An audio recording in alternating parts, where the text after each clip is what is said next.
It's football and other F words after dark. I am your host, Zach Lyons. You can follow me on X at FWordsPod. And then, of course, I'm joined by always in the dark himself, Mike Herndon at Mike Herndon NFL. We're brought to you by Bluegrass Beverages, but it's after dark, so we're going to get a little wild. Bluegrass Beverages celebrated their 50th anniversary and gave me and Stony these nice little tumblers. I don't know if you can see it Beautiful. because I got all these That's lights, a lot but of glare. Yeah. it's a lot of glare, but it says 50 years, celebrate 50 years this past weekend. Got a little margarita in it. We got a lot to talk about today. We're, of course, going to talk about the ridiculous tweet that was put out by Charlie Burris. We're also going to preview the first regular season football game of the year. Titans travel down to New Orleans, the second worst city in America. Technically, it would be like I don't know how many cities in Arkansas there are, and there's probably a handful in Mississippi. So it's probably really ranked like 50th worst or something like that. But it's just not good. Yeah. I find it severely overrated. You go once, you've had it. That's all you need to go back down there again. But they're traveling down New Orleans to face the Saints, led by Derek Carr. Before we get into all that, though, I do have to say how wonderful of a time that we had at Bluegrass Beverages for our friends in the Rolling Recipe food truck. Delicious, delicious Southern bun me I had from them. They had great nachos. I have to give them a shout out because they already listened to the show, and they're avid listeners. So they knew who I was. Unlike Ethan, who was behind us, who now follows me on Twitter and probably follows you as well, Mike. I find it really hard that Titans fans do not follow you. I'm not surprised they don't follow me, but you have like 10 to 20,000 followers. I'm a little surprised that anybody that calls 20, himself 28. yeah, 28,000. 28,000 followers. I'm a little surprised anybody calls him a self-proclaimed lifelong Tennessee Titans fan, does not know who you are, but we'll get to that in a second. But Bluegrass Beverages put on a wonderful event at the end of this month. I believe that is September 28th through the 30th. That weekend, that Saturday, they're doing a bourbon and tequila tasting for free. For free. 555 East Main Street in Hendersonville, Tennessee. Bluegrass Beverages, a free bourbon and tequila tasting. There is a good chance I will be at that one too. But we will see. But anyway, Bluegrass Beverages, Hendersonville, Tennessee, just celebrated their 50 years. And with all this free stuff that they do, and it's a super nice liquor store. No wonder they've been in business for 50 years. Mike, let's just jump right into it. And usually this is probably the moment in the podcast where people expect that I'm just going to go on this wild profanity laced tirade about a tweet that had no business being tweeted. And I'm going to do something different. We're actually going to switch roles a little bit because I myself have just facts. And I just want to lay the facts down on the table in multiple categories. And you want to go after this guy. And the guy that we were talking about, if you know, you probably do, because I think everybody on Titans Twitter did. His name is Charlie Burris. He works for A to Z Sports, at Charlie_Burris on X. And I'll say this. He's a fan, right? Like the people that cover the University of Tennessee Volunteers are what PK preaches against, right? Him and Zach Reagan do not have objective approaches to how they cover this team. And that is fine. I think there is a place for that, but we have to just call a spade, that they are fanatics.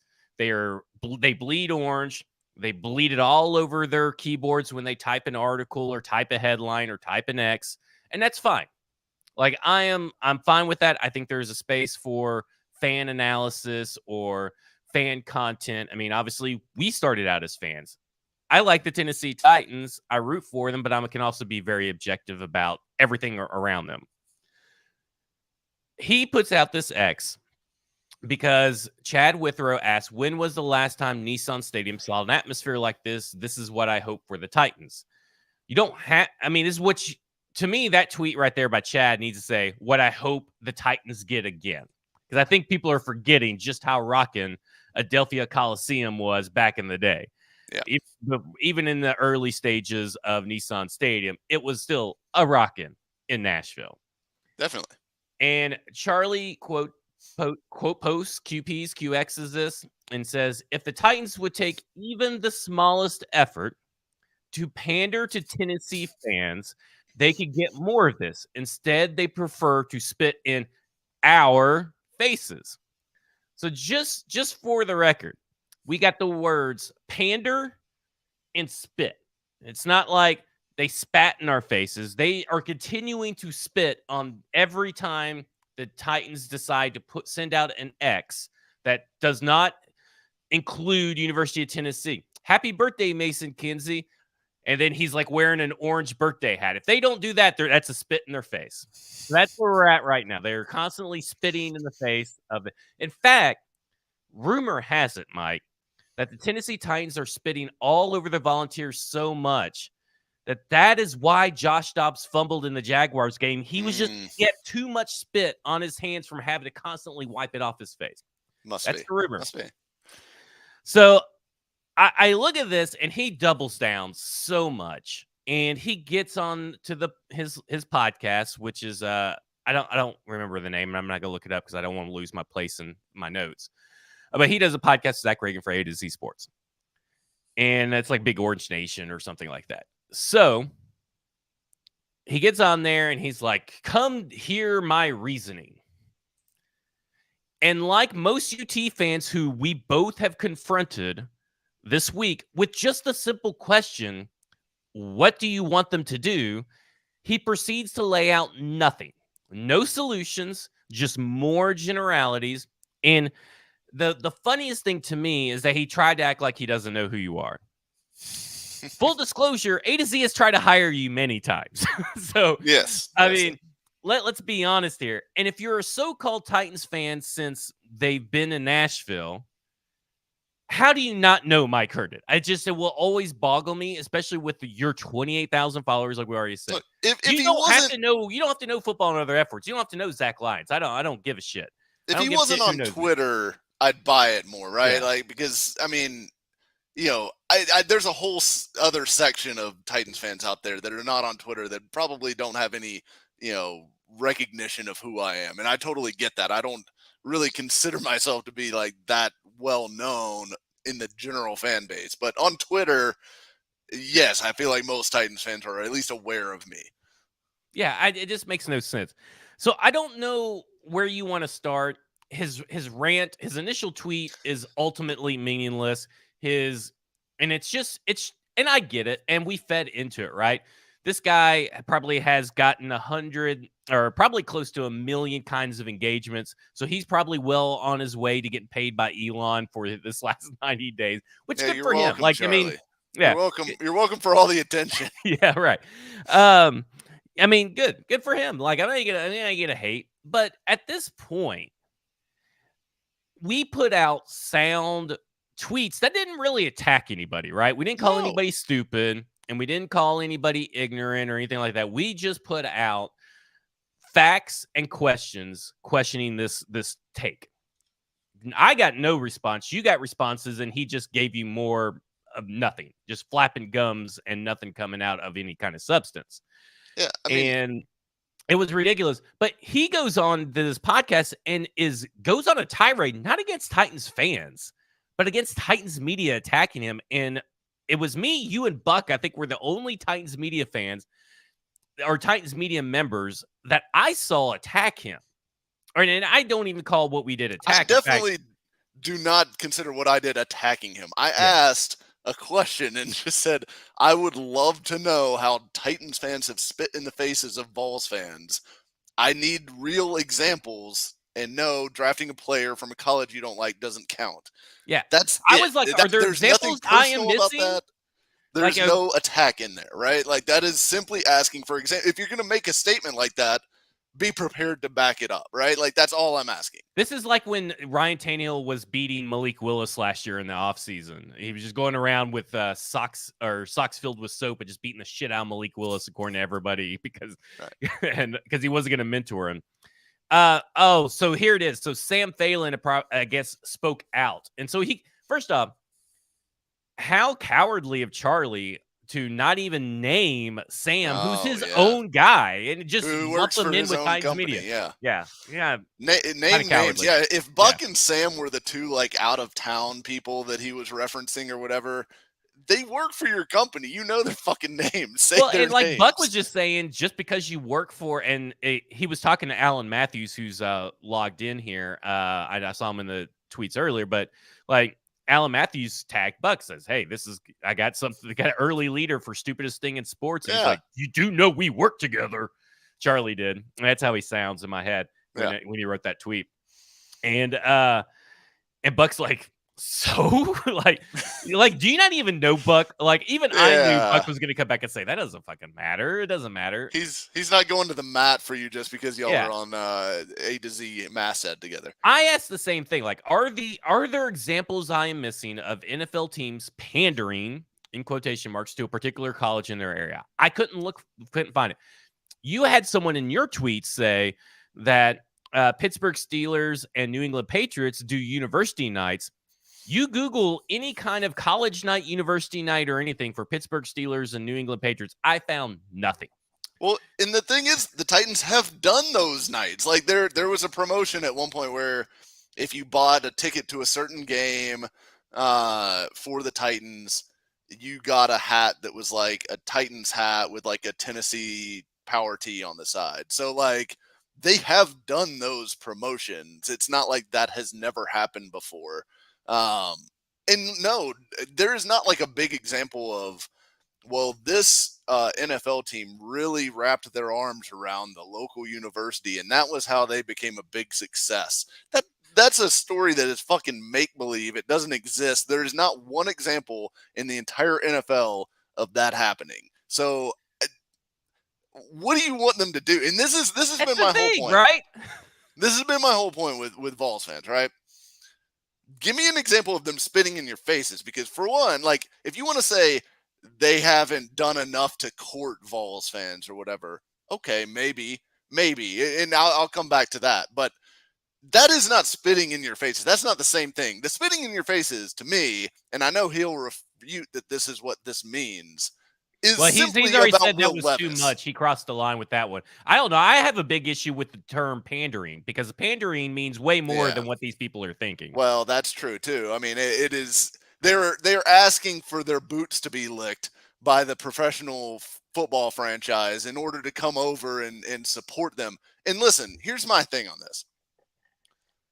One, I want one Tennessee fan, because I had several Tennessee fans in my mention coming through saying, oh, well, the Titans just have a bad reputation among Vols fans, or the Titans, we can't remember what they did, but they did something that we didn't like.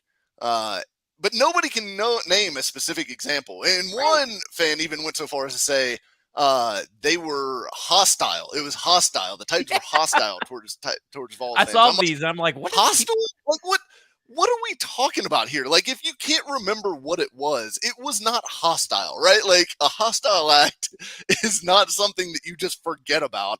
And you don't generally forget. Like, if you have something that happens to where years and years and years later, you still don't like this football team that's located in your state, represents your state, all this stuff, and you can't remember what that thing was, it's either bullshit or it was so minor that you're just holding a grudge for no reason, right? So, like, or you just aren't a fan anyway. Like, you could be. Guess what? College towns. I'm gonna blow people's minds here real quick. College towns are filled with people that aren't from the area. Oh yeah, and let me say something.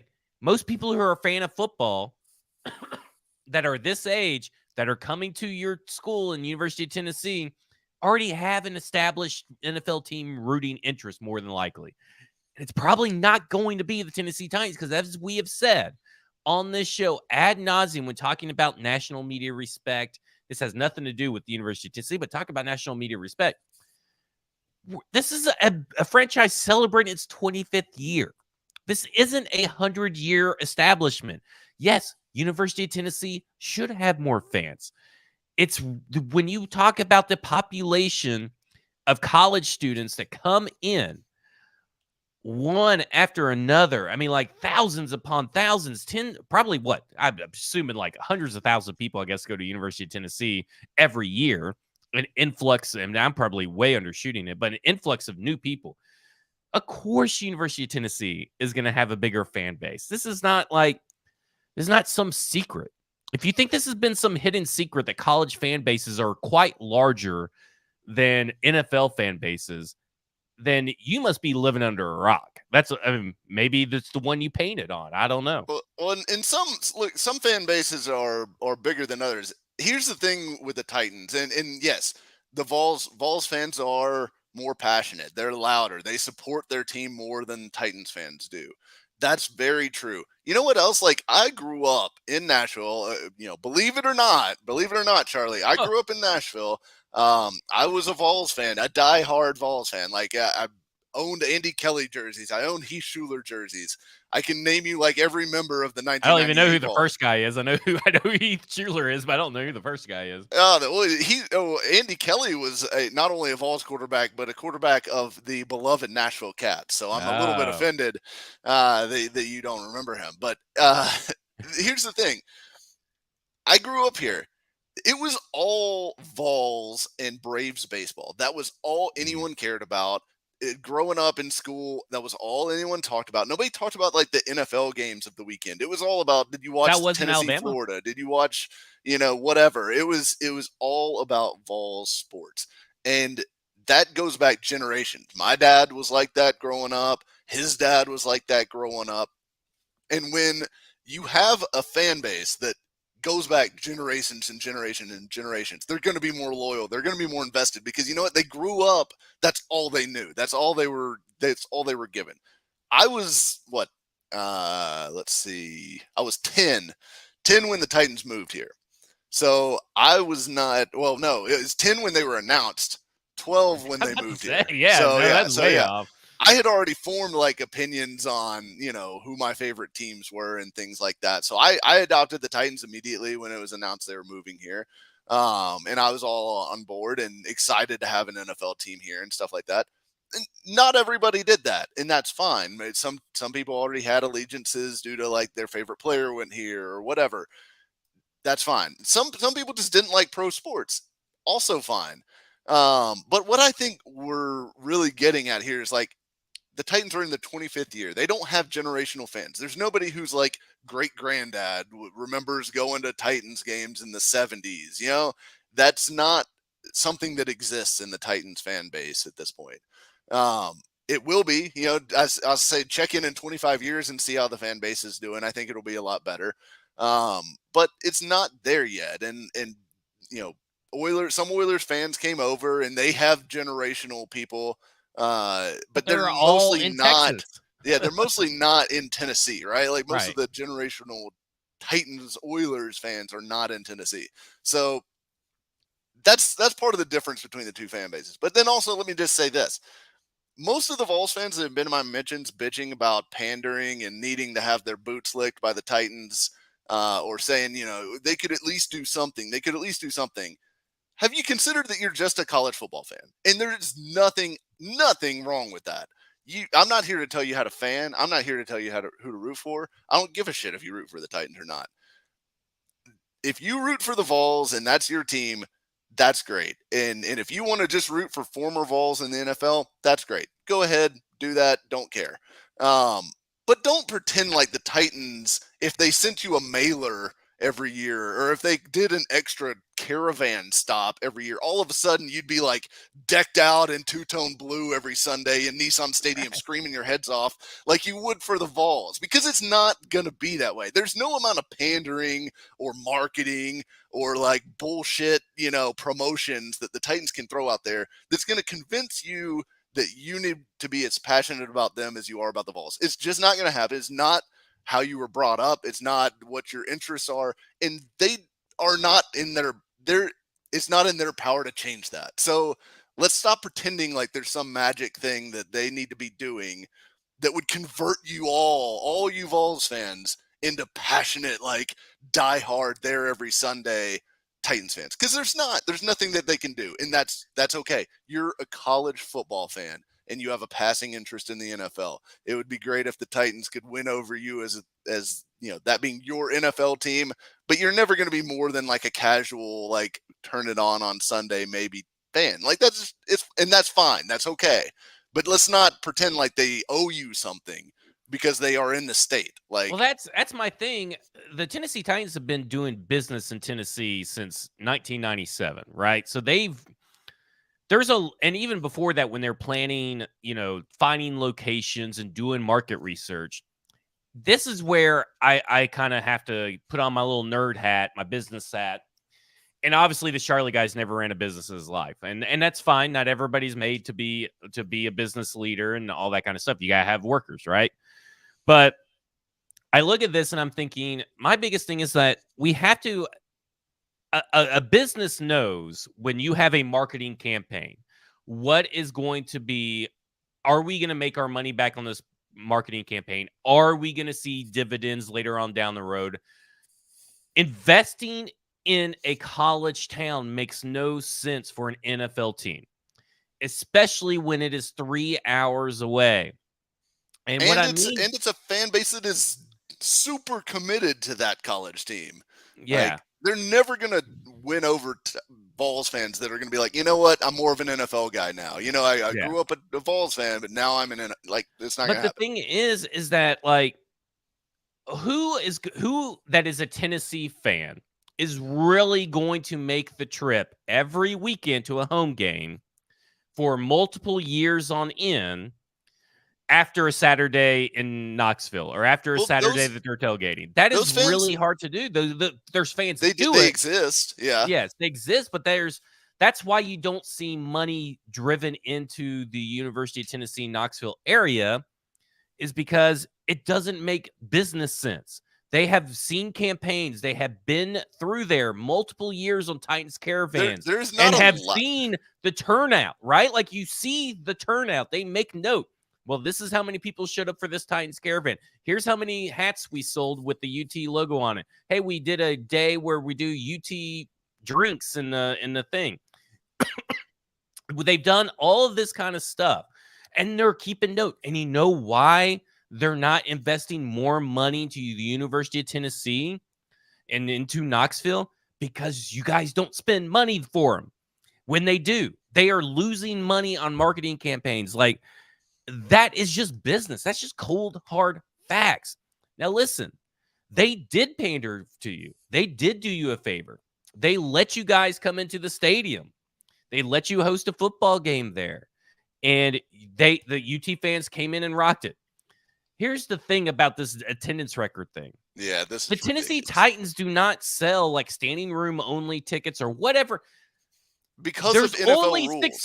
There's only 69,134 seats or something close to that, right? There's 69. It's under 69.2. So if you guys beat that, that just means that you guys sold general admission tickets of some sort, or you have field passes and the attendance got it. You guys weren't sitting in those seats that the Tennessee Titans, they've sold out that stadium before. This is the most ridiculous part of this whole thing, like chest beating. Look, we got 69,200. They sell at 100K stadium, so of course they're going to be not only a sellout, but if there's additional tickets above the seating capacity, of course they're also going to come to that. And guess what? It's also cheaper than an NFL game, which has to play into this, because if you're from out of town and you're going to UT Vols volunteer games and you're coming over here and having to spend money, that's a hefty cash amount of cash that you're having to spend that you're not going to do all the time. So, like, to me, it just is not a big. And first off, quit saying it's the biggest sellout or biggest attendance record in these. Make sure you put football event, because you guys are not come close to anything of any of the concerts that have been there. Right, yeah. Taylor probably owns just all of the top 10 on that. But no, I mean, and that's the thing. it's not like the Titans have never sold out Nissan Stadium before, right? Like real Titans fan. Oh, well, sorry. Excuse me. Charlie is a real Titans fan, been around for a while, so he would know that. So there's no way that he wouldn't, he should know that. like the Bengals game, right? Obviously the result was terrible for the Titans, but the atmosphere and the buzz around that game and the cost to get in to see that game was to the max. Like that ticket was so hard to find for that Titans Bengals game 2 years ago. If that seat could have been 100,000, 120,000 seat stadium, they would have sold it out, right? Like the only reason the Vols have the attendance record for a football game in Nissan Stadium is because the college rules are different than the NFL rules with regards to how many tickets they're allowed to sell in that stadium. It only comes down to that. Like it's pretending like this is the first time that stadium's ever been sold out is so stupid and so just like intentionally obtuse that I can't believe they That's the continue to make this University of point. Tennessee College of Business's motto: intentionally obtuse. But like that part kills me. And then I think there's the one other thing that I want to get to on all this is the people who keep bringing up that yes, they do want the Titans to draft Vols players. The Titans have drafted Vols players. They drafted Second Justin most. Hunter. They drafted Albert Hainsworth. They drafted Jesse Malona. Joey Kent. They had Joey Kent. They had Troy Fleming. They had Carl Pickens here. They draft local players too, right? Tyrone Calico, yeah. Kevin Byard, Colton Dow. I mean, and it's not just Knoxville players. All these people are pretending like if Trey Smith was on the Titans right now, that this would be. I mean, the Titans would have to be turning away Titans fans. I don't know the Titans luck. He probably have had his heart problem flare up again with their medical. And that's the other thing with Trey Smith. And look, second guessing, obviously, like sure you would have loved to drafted Trey Smith in the third round. Like shit. I mean, I thought I wanted them to take him on day 2 in that draft, right? Like that's where I had him. I'm not a doctor either, though. So I didn't see his medical reports and the blood clotting issues and everything like that were the reason that 32 teams passed on him 5 times. And almost 31 passed on him 6 times because I think the Chiefs got him at the very end of the 6th round.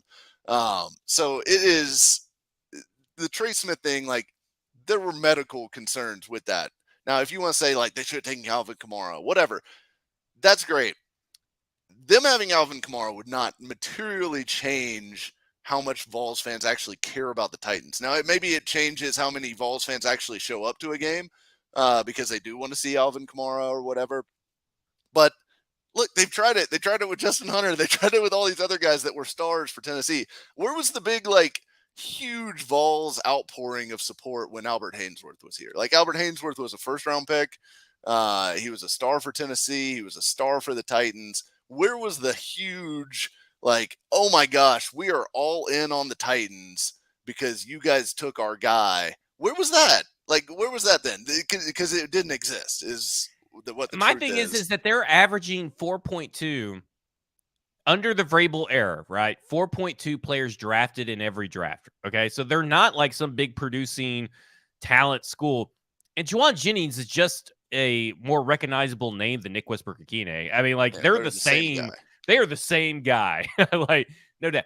And I get it. Josh Palmer is a nice weapon in a high flying offense for the LA Chargers over there. I love Trey Smith. I wish the Titans would have taken a chance for Josh Palmer isn't filling up Nissan Stadium. Right. I'm sorry. That's ridiculous to think that Vols fans would just be beating down the door because they got to see Josh Palmer play this weekend. Get the fuck out of here. That's stupid.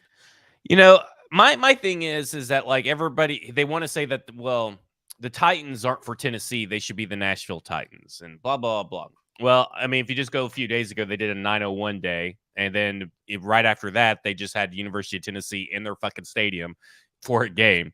But they're not for Tennessee. But my thing is, if you're going to say that about the Tennessee Titans, they're not for Tennessee. Doesn't seem like you're really for Tennessee. Because if Tennessee pride is supposed to be a thing, you should have automatically, everybody that lived in Tennessee that was basically, I would say, 21 and younger when the Titans got here should all be Titans fans. And Yeah. if you're not a Titans fan, and listen to this, here's what I'm going to put the onus on Knoxville Titans fans. If you want to build a better fan base in your area of Knoxville, because I put the onus on someone, because they go, well, the Titans should be organizing watch parties in Knoxville. No, you as a fan should be organizing parties in Knoxville. I know for a fact there are ones in Chattanooga. We got people out in fucking California doing it. Why aren't you doing it in Knoxville? If you want to build fandom, you build it organically through grassroots outreach like that. You, as a fan, should be turning people into Titans fans. Your kids should want to be a Titans fan.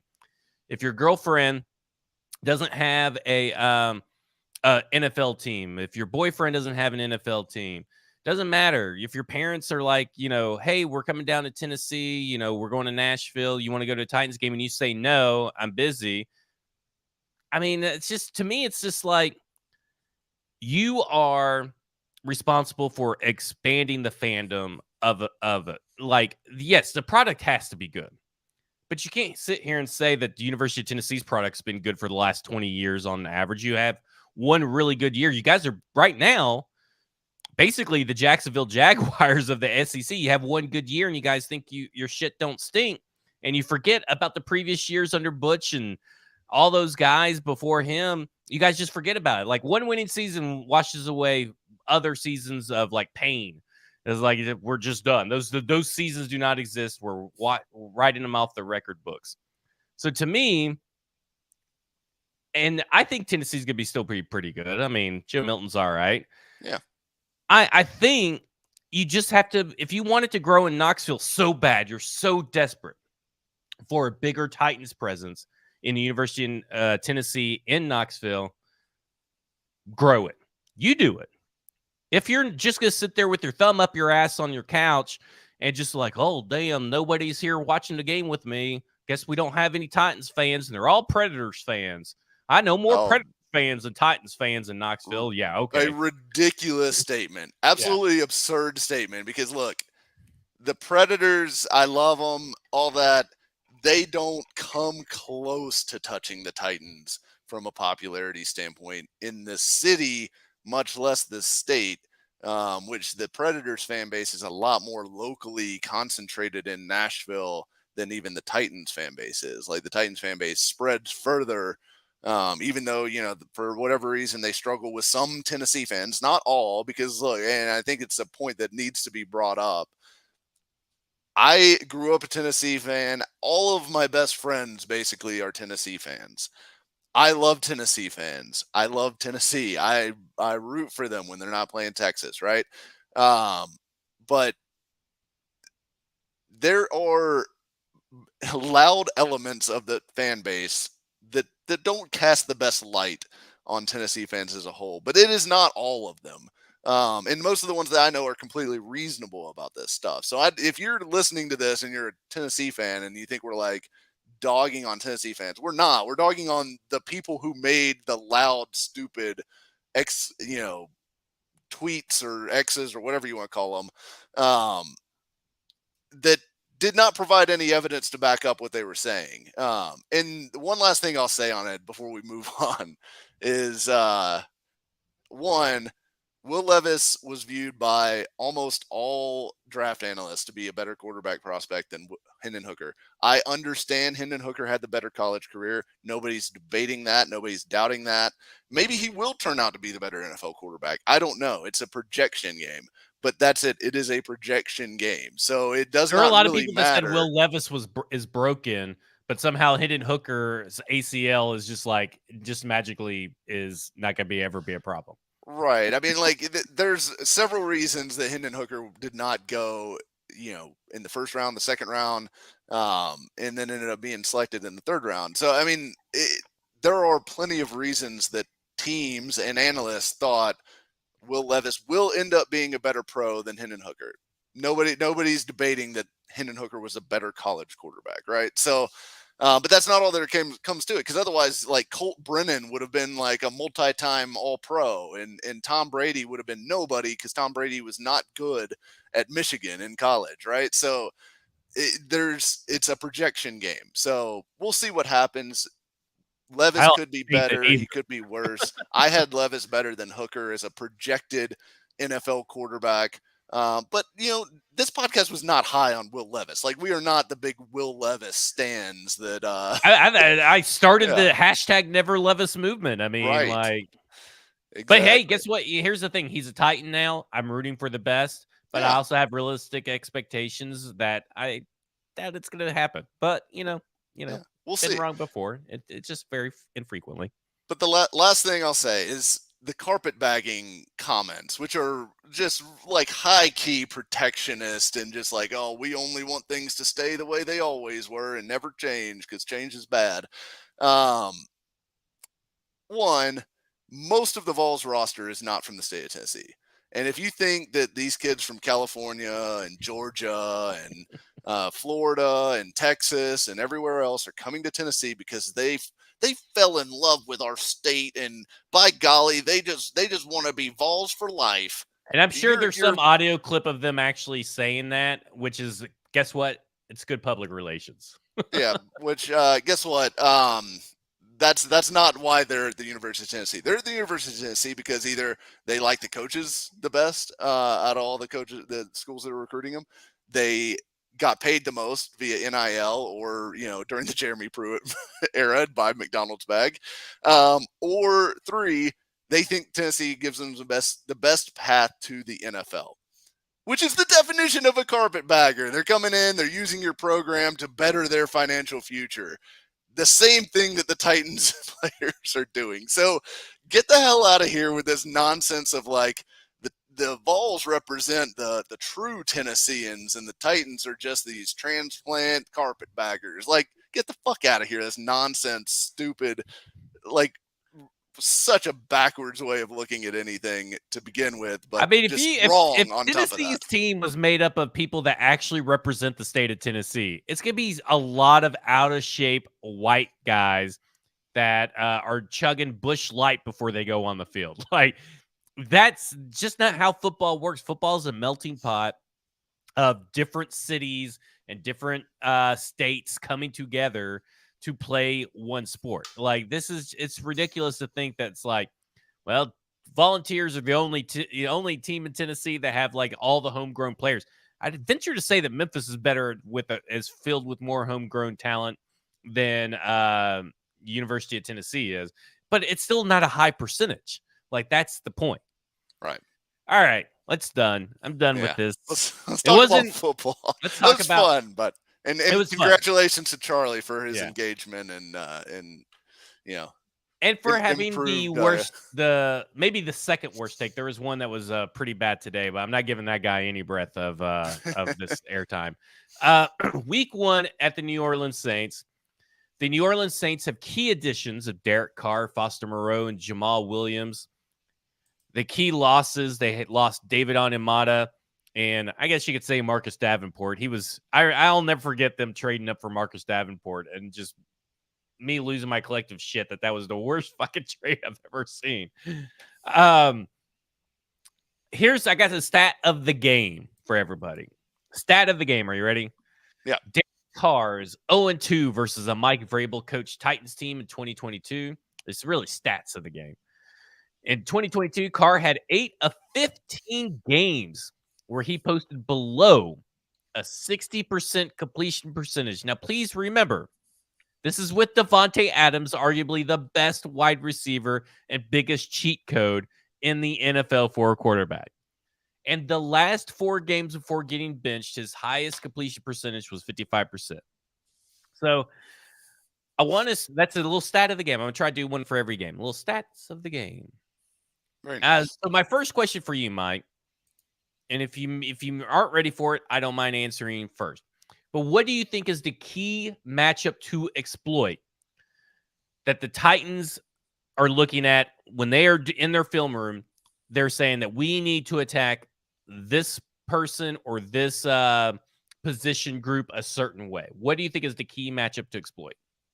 To me, the biggest advantage that the Titans have is going to be the interior rushing attack here. So, like, I think like Cameron Jordan still is a pretty good player, pretty good run defender, but in the middle, hey, Vols fans, guess what? I'm going to say something nice about you guys. Shy Tuttle, they lost Shy Tuttle this offseason, former Vol. That hurts the Saints a little bit. They also lost David Onyemata. They also lost Caden Ellis, who was one of their key linebackers. Now, Demario Davis is still in there, who's outstanding. But the Saints are a little light up front. Pete Werner is a decent linebacker, but they didn't really replace most of those guys. They're requiring, guys like Malcolm Roach. They took a first round pick, Brian. I think is it Bresee or Breezy, or I have no idea how to pronounce his name, to be honest. But they had their first round pick out of Clemson, the defensive tackle. Good player, but a rookie.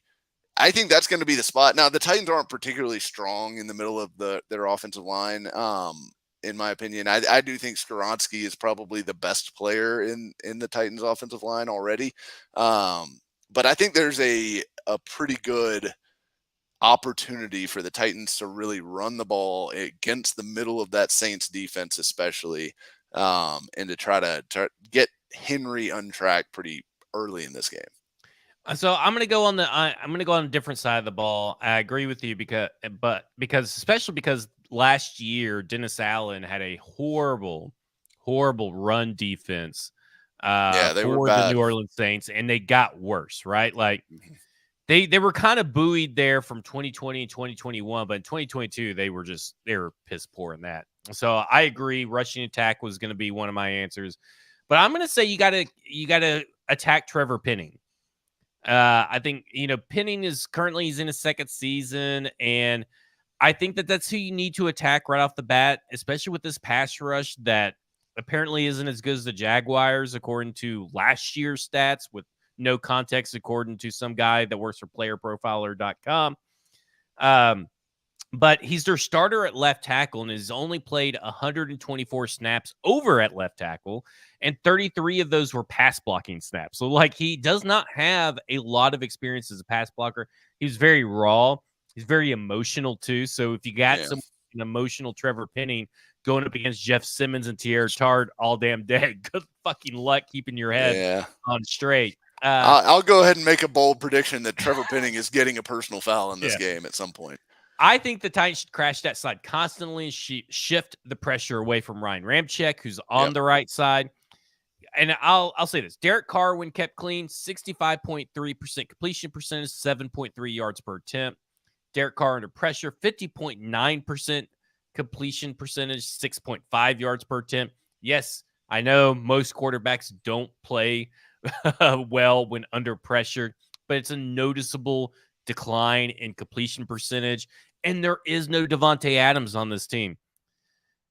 Michael Thomas, we don't know what he's going to be. Alvin Kamara, the safety blanket, he's having a rough go. He's suspended. He's suspended. And just in case anybody doesn't know, we'll get to that. But just in case anybody doesn't know, Alvin Kamara got suspended, and guess what? When you're suspended for the first 3 games of the season, you're not going to play your first 3 opponents because you're one of those people that tweeted out that fucking same tweet. Oh, week 1 matchup, he's not going to be available. Well, fucking Sherlock. Not everybody has the whole Titans schedule memorized. So I think everybody knows the first fucking game. I think everybody knows. Not when that. How many thank yous? Oh, thank you, Mike. How many thank you, Mikes, did you get in your? I put it out there for the Vols fans that don't pay a ton of attention to the Titans. There you go. Well, they don't know who you are, so they're probably not following you anyway.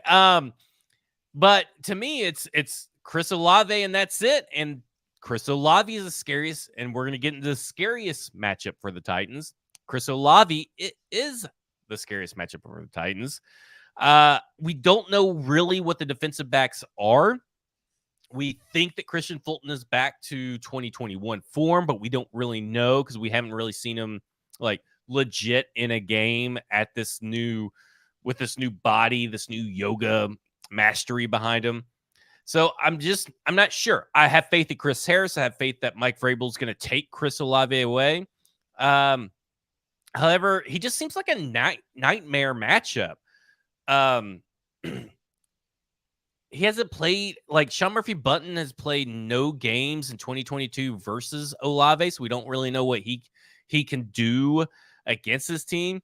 And Arden Key and a healthy Harold Landry should help.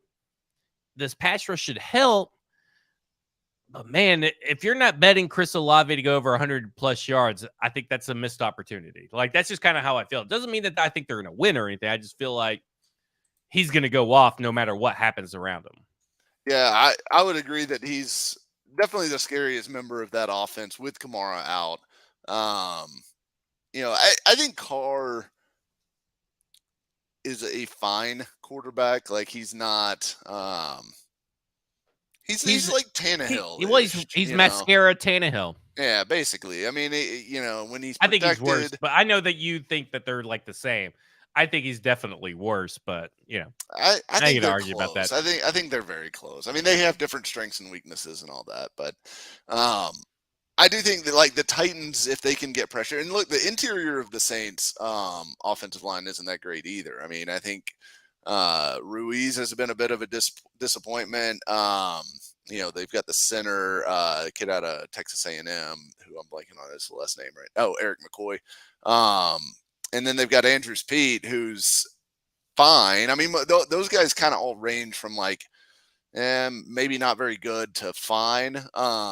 So I think there's going to be some joy to be had for Jeffrey Simmons and Tier Tart in the middle of that. And I don't think the Saints are going to run the ball on the Titans at all. Like, I don't think Kendra Miller's hurt too. I don't think he's playing. I'm gonna say that probably about like 16 of the 17 games this year that I don't think this team's gonna run the ball against the Titans very well at all. But the Saints definitely for the podcast are not gonna run the ball that well. Like, Jamal Williams is probably gonna be their main back that they use because, like you said, Miller's out, Kamara's out.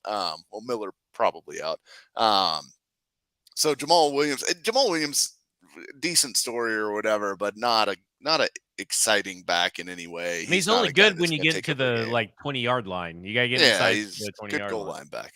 But yeah, Olave's a guy that scares you. And Michael Thomas to some degree. Like, I don't know what to believe about like Michael Thomas and whether he's anything close to what he used to be, like what we all remember, like Michael Thomas, slant boy. At his prime, like whenever he broke that record against the Titans, right? The receptions in a single season. Did he really? I think he did, yeah. Because I think that happened in Nissan Stadium, that game where Derrick Henry sat out. But anyways, I don't think he's going to be that guy again this year. But him being back does give them a little bit more firepower theoretically, even if he's not what he once was. All right, here we go. Why the Titans will lose. So you have to give us a scenario why the Titans will lose. So here's where I'm going with this. Why he's 0-2 versus the Titans. Carr is versus the Mike Vrabel Titans. Carr is 3-2 versus the Titans in his career, and 5-4 on opening weekend. So it's almost like a toss-up for Derek Carr.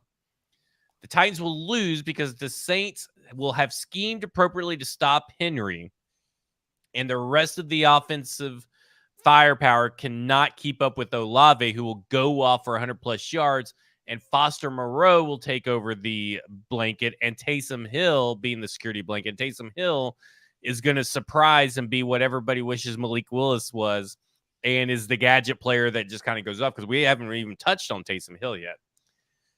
And this may be a weekly reason, because the Titans don't score. So far, it's been a while since we've seen the Titans score 30 points, even though I do not believe this. So I'm just saying this is why they will lose. They just can't score enough. Somehow, Carr, Olave, Moreau, Taysom Hill will pull off an upset, score a bunch of points. Michael Thomas will look back to form. I mean, wouldn't even really be an upset. They're favored. Yeah, it's an upset in my mind because they shouldn't be favored. They just get the home field advantage. And it's already going down. I wouldn't be surprised if it's almost a pick 'em by Sunday. While the Saints have a pretty bad run defense, their pass defense was the 8th best in EPA allowed and 2nd best in success rate. So they have a fantastic pass defense. So if they're able to slow down DeAndre Hopkins and Treylon Burks, is not at 100%, and they are able to just tackle Derrick Henry a little bit more often than what he normally is, that could just be a lower scoring game than what we all thought. And it's maybe like a 21-17, but the Saints will win. Yeah, I mean, I think that's probably the right answer. I think the reason the Saints end up winning, if they do win, is because the Titans' offensive line can't block. And I mean, that's a real danger. Look, Cameron Jordan is not, like we talked about Michael Thomas not being the guy he used to be. Cameron Jordan definitely is not the guy that he used to be. Now, he did have 8.5 sacks last year, so it's not like you can totally put him in the dirt. He's done. But like, I don't know. Maybe Peter Skoronsky could put the nail in the coffin for him, just to start digging that hole a little deeper.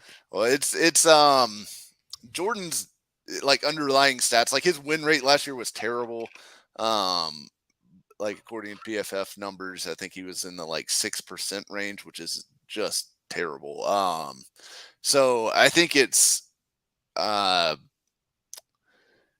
less likely that he just takes over the game, but he is also playing against Chris Hubbard. And look, I think Chris Hubbard's going to struggle against almost anybody, and Cam Jordan still has enough juice to give him trouble. Because, I mean, it's not like Chris Hubbard is, at the top of his powers either, whatever limited powers they were at that point in his career whenever he was a starter for the Browns. But I think if they lose the game, it's because they gave up way too many sacks, way too many pressures, turned the ball over because of the pressure.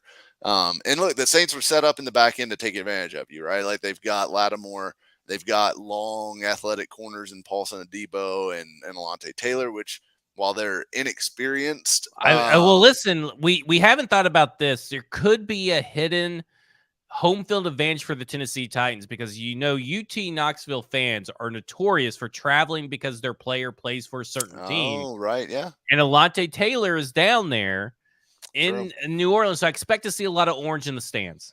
Yeah, well, almost automatically. Who could pass up the opportunity to travel to see Alontae Taylor? But those corners, I think can make plays. And then the safeties, are really good. Tyrann Mathieu and Marcus May, two guys that are like a little bit older, but they're still getting things done. They were really good last year. The Saints didn't generate a ton of turnovers last season as a defense as a whole, but I think that would be the path towards the Titans losing, is if they're turning the ball over and they just can't generate anything because of a leaky offensive line, which that's a familiar formula, right, for Titans fans. All right, we got two more things to say, but if you guys want to throw in some questions at the end, maybe we'll be able to have time to get to a couple of them. So, Mike, why the Titans will win? Because we like to end on a positive note. We'll get to our prediction here in a second.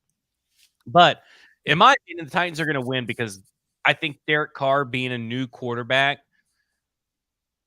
and I do not believe that he played in the preseason at all. But typically when you are a new quarterback, no matter how good you are, you tend to struggle with new pieces, new offenses around you. And this may not necessarily be a new offense for him because, he's familiar with Dennis Allen and the people there on the coaching staff. But you got to build that chemistry, right? Michael Thomas, Chris Olave, Foster Moreau, who just came back recently off of, which great for him. Talk about sneaky comeback player of the year, by the way, Foster Moreau. For coming back from his cancer diagnosis fairly early. So to me, but like if you go back to when Tom Brady, the greatest of all time, started out with the Bucs, they look like shit. Those first couple of weeks, they were not good. And the Bucs wide receivers were way better than what the Saints have. And Tom Brady is way better than what Derek Carr is. So like, to me, that is a big key. But also the Titans defense will be at its healthiest in week 1. And they have been absolutely dominating. So key additions like on the staff, on the field for the defense, to me, it's just like they're going to be able to take so much advantage against the Saints team with no run game to fear. They're a stout run defense, and this is like strength on weakness times 100. I mean, the Tennessee Titans rush defense should just dominate and take away completely an entire phase of the Saints offense. And so they're going to be having to pass. So it's going to be pass rush all day long. I think they'll lean heavily on the defense, keep Carr off the field by focusing in on making sure that they play sound coverage and do enough to let their pass rushers get home. And like I said, the Saints, we talked about it ad nauseum, but just to give you some more stats, the Saints in defense 2022 had the 12th highest rushing success rate allowed. That means they've allowed the highest amount of rushing success and the 14th highest rush EPA allowed. So they allowed the 14th highest extra expected points added. Tajay Spears is going to be at home, or kind of like a home field advantage down there, from his playing days at Tulane. He's going to have something to prove. Derrick Henry is running for all running backs this season, which is a scary, scary thing for opposing defenses, that he is out to prove something. And they've lost, like you've said, a lot of their top run defenders, Caden Ellis, Shai Tuttle, Marcus Davenport, and all their additions were below average. So the Titans will win because of their run game and defense, just like Mike Vrabel wants. It's a Mike Vrabel fever dream, baby. I like it. I mean, I would follow in those same tracks, I guess. And I think I would add that DeAndre Hopkins comes out and shows that he's still got the juice. And I think we've been building towards this all training camp. Unlike Julio Jones, Hopkins has been at practice almost every day. He has been effective at practice. He's been open. He's been building some chemistry with Tannehill. The Hopkins acquisition through training camp, which means nothing, has gone as well as it possibly could to this point. So I think we're building towards a good showing from Hopkins in week 1. I wouldn't be surprised to see him involved quite a bit. And look, I don't think they're going to probably travel Marshawn Lattimore with Hopkins or anything like that. I don't think it'll be that kind of matchup, but the Titans should be able to get Hopkins against Alontae Taylor, against Paulson Adebo, and I think he's going to be able to beat those guys. I think he's still going to be able to beat young, developing corners. And look, Adebo and Taylor are talented. They were picked, I think, in the 2nd and 3rd round by the Saints in the last 2 or 3 drafts. So it's not like they're not talented players, but they are also young, and a player like Hopkins can take advantage of a young corner and show them some tricks that they just don't see every day from your average NFL wide receiver. So I think Hopkins is going to be a big impact right out of the gates. And I do think this deep Tennessee pass rush is going to be a problem for the Saints, and in particular Trevor Penning, because I think it's going to be a lot of Arden Key over there. You're going to see a lot of Danico Autry. You're going to see a lot of Harold Landry, Travis Gibson, Rashad Weaver, Jeffrey Simmons, Tier Tart. They have a embarrassment of riches up front with this pass rush, especially when you get into those 3rd and longs and with the, like you said, they're not going to be able to run the football. So they're going to see some 3rd and longs, and I think you're going to have a lot of pressure on those downs from the Titans pass rush. I think we're setting up for a really nice game for Tennessee's defense. We're about to get into our final predictions for the game. Saints versus Titans week 1. If you have any questions, we got 2 questions that we'll get to, but if you got some more questions, put them out in the comments. We appreciate it. I know there's been a lot of comments. I mean, this is probably the most comments we've had on a show. It's a lot. And I'm sorry we couldn't get to all of them, but I want to let you know I've seen them. We just got a lot to talk about. Football's back, baby. Yeah. My final verdict. I'm picking the Titans, to nobody's surprise, probably. The Titans defense is fully healthy. DeAndre Hopkins is there. Derrick Henry, Tajay Spears. I think they'll be able to generate pressure all over the field. Derek Carr is going to be running around like a chicken with his head cut off, not knowing what to do. The narrative from this game will be about how Carr is overpaid and are things going south quickly in the Saints, and nothing about the Titans defense and how they look good. even though that the Titans do win 28-17. Man, 28-17. So I'm gonna say the Titans also win, which will actually be to the surprise of many, I'm sure. But I think the Titans and the Saints are kind of in the same place. Like I think they're both teams that were a little disappointing by their standards last year. They made big changes this offseason. The Titans with offensive coordinator change and a lot of personnel change, DeAndre Hopkins coming in, and then the Saints going with a new quarterback in Derek Carr.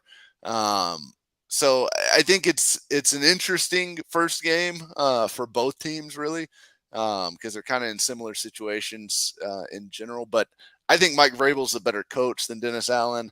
And, for that reason, I'm going to give them the edge. And I'll say from a score prediction standpoint, it's a really 19-16 kind of feel. Titans win in New Orleans with a lot of Nick Folk involvement. I like it. I like it a lot. Speaking of Nick Folk involvement, over at stackingtheinbox.com where I write, you can get like over 24 data points about kickers and about how age plays into it. Because remember, Nick Folk is 38, and he is just as old as me and Mike. He looks 58. He looks 58. But you can see, you compare him to other, if you like to put yourself through misery, and I know Titans fans do, you can compare him to other free agent kickers that they could have had or traded for or anything like that and see his stats. I got clutch kicker data, all kinds of stuff, stackingtheinbox.com. Mike, what are you writing about this week for paulkarski.com? So I wrote about the 5 things that I'm most excited to track heading into week 1. Some of which we've hit on a little bit here, but I give some little nuggets in there as well as just my general excitement level for this game. All right. Also, if you're a Stacking the Inbox subscriber, you got in the Substack app. You can also log into the dashboard too. We do chats and threads on game days. I've been doing those on game days. I did one on the preseason, very successful. So make sure you join that. But also, I put in a bet, a Stoney and me bet, 2-leg parlay, anytime touchdown, 2-leg parlay, plus 4,550 odds. So you bet 10, you get $455. And I think it's going to hit this weekend. I definitely think you should go check it out. We're going to get to our questions now. The first question is only for Mike, which hurts my feelings. Mike, and it's from Pretty Boy Lipschitz. Mike, how many touches does Tyjae Spears get? I'm going to go with an even 10. An even 10. Where do you put it? I'm putting it over at 11 because he's definitely getting a touchdown this weekend. Okay, all right. I'm gonna do 11. That way I could just price is right shit over that. Okay. So Bros Network. Sonny Keeley. How many sacks for Caleb Murphy? 0. I don't think he's active. He is not going to be active, and there you have it. And Pretty Boy Lipshit, who totally ignored me and didn't ask me the question, he also agrees that he won't be active. Thanks for the show, guys. 24-10 tits, 28 points, almost in the magical 30. I like to tease the people. I didn't want to hit the 30. 28 points would be their most since 2021. So I'm here for it. Let's open it up with a bang. Let's open it up with a bang with DeAndre Hopkins, Derrick Henry, and let's do it. If they're inside, and Nick Folk they should have kept Michael Badgley for this game because he's perfect on inside. They should have an indoor and outdoor kicker. That's what they need. There you go. That's been the problem. Nathan Scores says 21-13 to the tits. And Stoney says Tyjae Spears walk-off touchdown reception off a will route in overtime. And Pretty Boy Lip should ask Zach when is the next show, which is a layup of a question to try to, placate my ego. It won't work, but I will answer your question. Thursday, 1 p.m., a football show, me and Braden Gall. And then I don't know when we'll do this next week. we just kind of the seat of our pants. Yeah, we're kind of making shit work just because I'm in the middle of moving across the country, and so we're fitting it in where we can. That will do it for us. Bluegrass beverages, not orange grass beverages because they spit in the faces of Knoxville UT fans. You know, if they'd pander to Tennessee fans more, they'd have lines out the door. There you go. Yeah. And let me say something. Bluegrass Beverages is a UT liquor store. So I will say this. They at the 30th or the 50th anniversary this past weekend, and they're going to do a lot of events like this. They had a huge TV on the inside dedicated to the UT game, and they're all wearing UT gear, like all the people that work there. Adam Sinks, who was on the show, you can actually see it. So they're all UT fans, and they are going to have events based around UT college football. So you should definitely be going to Bluegrass Beverages if you're a UT fan. Don't ever say they don't do anything for you. They pander to you all damn day long because you know what? They just pander to anyone who likes good alcohol and good selections and great customer service. Bluegrass Beverages, 50 years, celebrate 50 years this year. 50 years. It's been great. Mike Herndon, follow him on X at Mike Herndon NFL. I'm Zach Lyons. You can follow me on X at FWordsPod. This has been Football and Other F Words After Dark. And you have just been effed. Oh, my God.